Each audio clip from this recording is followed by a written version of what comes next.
O local tem capacidade para abrigar 1.945 pessoas, mas está com mais de 3.000 presos. O documento, divulgado hoje, reúne informações e testemunhos recolhidos durante inspeções realizadas entre os anos de 2014 e 2015. Segundo o relatório, os detentos de Pedrinha são submetidos à tortura, recebem comida estragada e têm condições precárias de higiene. Há ratos e baratas na penitenciária. Também há denúncias sobre o uso de balas de borracha e spray de pimenta contra os detentos dentro das celas, o que é ilegal.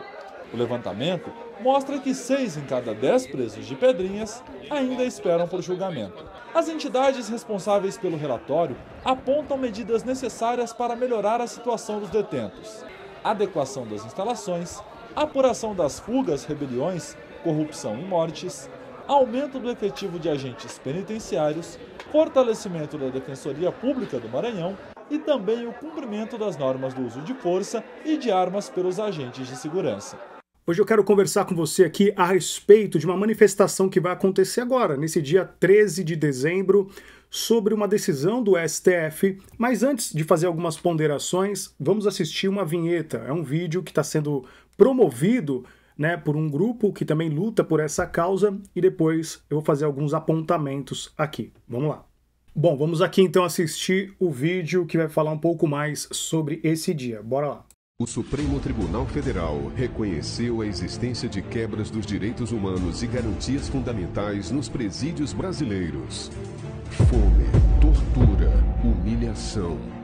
Foi dado o prazo de 6 meses para que o governo e estados elaborassem um plano para dar fim ao estado inconstitucional de coisas e à crise nos presídios.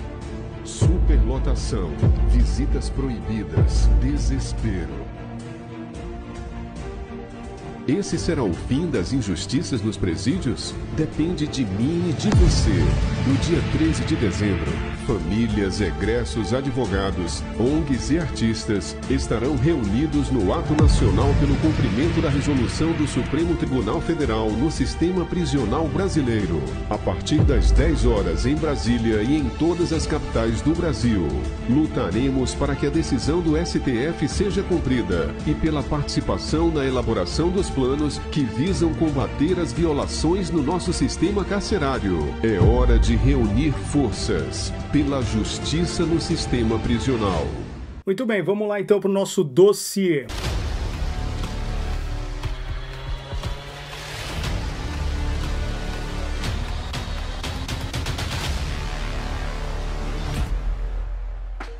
Bom, não é de hoje que a gente sabe que o sistema prisional brasileiro, né, ele é um sistema muito falido. Isso não é novidade para ninguém. Eu venho fazendo alguns apontamentos aqui, principalmente no estado de São Paulo, porque demanda um pouco mais de tempo e realmente de conteúdo mais abrangente para a gente falar das precariedades do sistema em cada estado, né? Eu sempre levantei essa bandeira aqui no canal falando que, olha, São Paulo tem um jeito, Minas Gerais tem um outro jeito, Rio de Janeiro tem outro jeito, mas de modo geral sabemos que no Brasil o sistema prisional ele é algo realmente precário. Só que eu tenho algumas críticas a respeito, principalmente sobre essas manifestações, porque em primeiro lugar eu acho esses grupos eles são muito desunidos. Então cada grupo às vezes tem uma linha de raciocínio, às vezes cada liderança pensa diferente. Eu percebo que não existe uma unificação, o bem comum, né?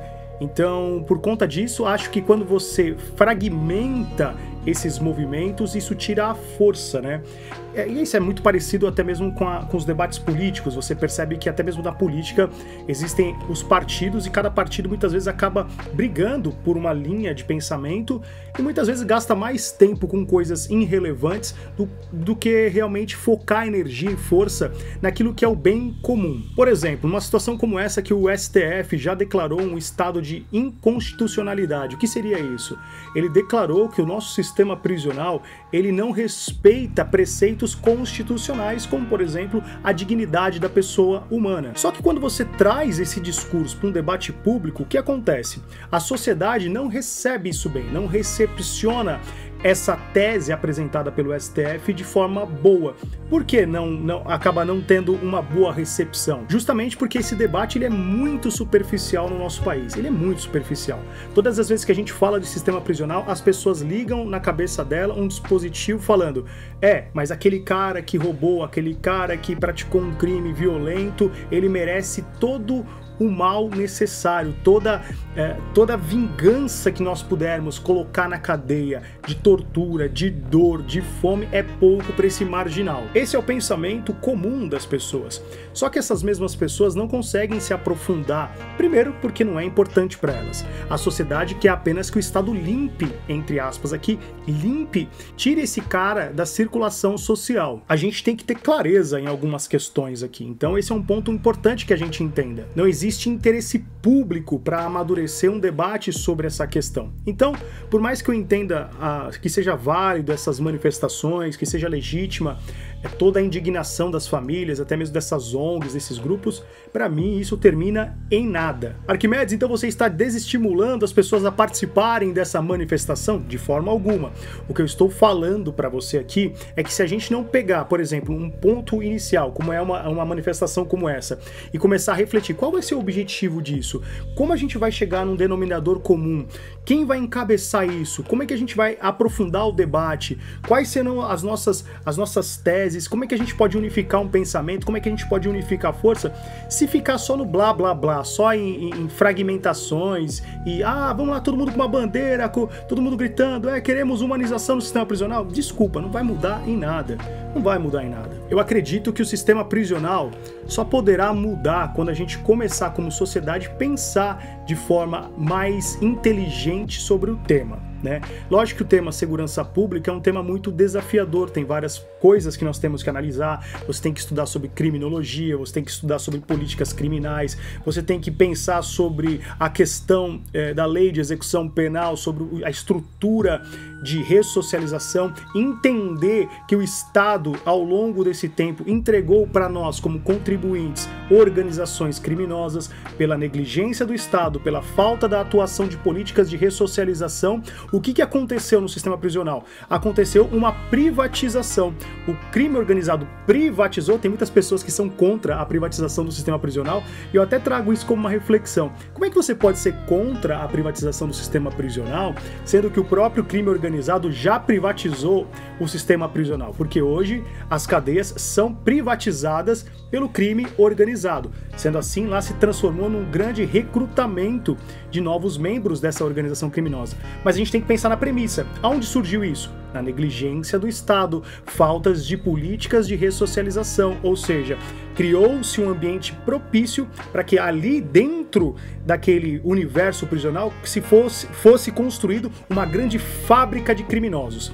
Então, para você que defende que a cadeia tem que ser horrível, que lá os caras têm que sofrer, que lá não tem que ter ressocialização, se não quer ir para lá, se você gosta desse tipo de discurso, parabéns, você merece ter na sua sociedade organizações criminosas e criminosos cada vez mais violentos. Parabéns, você é gênio. Então eu fico um pouco desanimado sobre essas questões de manifestações, porque eu acho, novamente falando sobre isso, vou dar um exemplo, não que eu espere nada de ninguém, eu sou um cara que eu não espero nada de ninguém, apenas do meu Senhor Jesus Cristo, apenas de Deus, de ser humano nenhum. Apenas a título de exemplo, esses grupos não divulgam, por exemplo, eu tenho o maior canal no Brasil sobre o sistema prisional, falando sobre como é a rotina e tudo mais. Pergunta se eles divulgam nas páginas dele o meu trabalho, pergunta se existem esses grupos, né, de WhatsApp das mulheres que fazem trabalhos nos presídios, pergunta se elas divulgam o meu vídeo para esclarecer, realmente mostrar como é o sistema prisional, pergunta se essas lideranças divulgam essas páginas no Facebook. Não que eu queira, eu não quero nada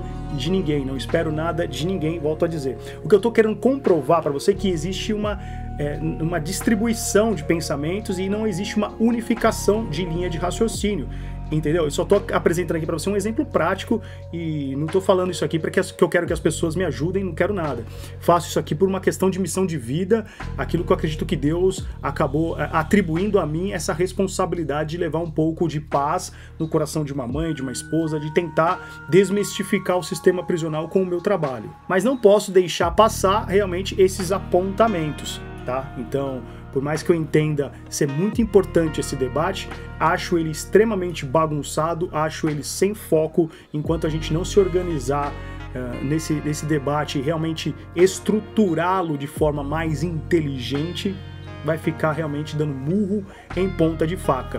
E assim, sendo muito sincero aqui, sem ficar em cima do muro, dando papo reto para você, tem que ter também um certo interesse até mesmo dos próprios presos, tem que ter um interesse até mesmo daqueles caras que estão liderando o sistema prisional. O papo aqui é reto, entendeu? Se não houver uma linha de pensamento realmente focada em algo para mudar a realidade do sistema, cara, não vai acontecer nada. Em todo caso, estou fazendo o meu papel aqui, divulgando essa manifestação. Se você quiser participar, vai lá, é importante sim. Não estou fazendo esse trabalho aqui, não estou fazendo esse vídeo para desmotivar você, é muito pelo contrário, isso aqui é para motivá-la e motivá-lo a ir, mas não apenas ir nesse evento, nessa manifestação, mas também repensar e analisar o modelo de protesto, tá? Porque se a gente não tiver uma estratégia muito bem definida, realmente é perca de tempo. Beleza? Mas comenta aqui o que você acha a respeito desses trabalhos. É muito importante a gente entender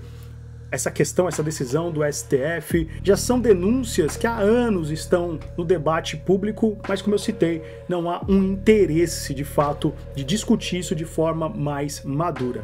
Deixando uma recomendação para você, quiser conhecer meu livro, a minha história, Lodebar, Submundo do Crime, A Vida na Prisão, link aqui embaixo na descrição. Eu vou deixar no primeiro comentário fixado aqui abaixo uma promoção muito bacana sobre o livro digital do Lodebar, tá? Na versão digital, mas eu preparei 5 bônus exclusivos para você. Então assim, tá muito legal. Clica no primeiro comentário fixado aqui e conheça, tá? Deixa seu comentário, deixa seu like e, claro, se inscreva no nosso canal. Eu sou Arquimedes Nicastro e esse foi mais um dossiê aqui para você. Um grande abraço, até nosso próximo encontro. Valeu!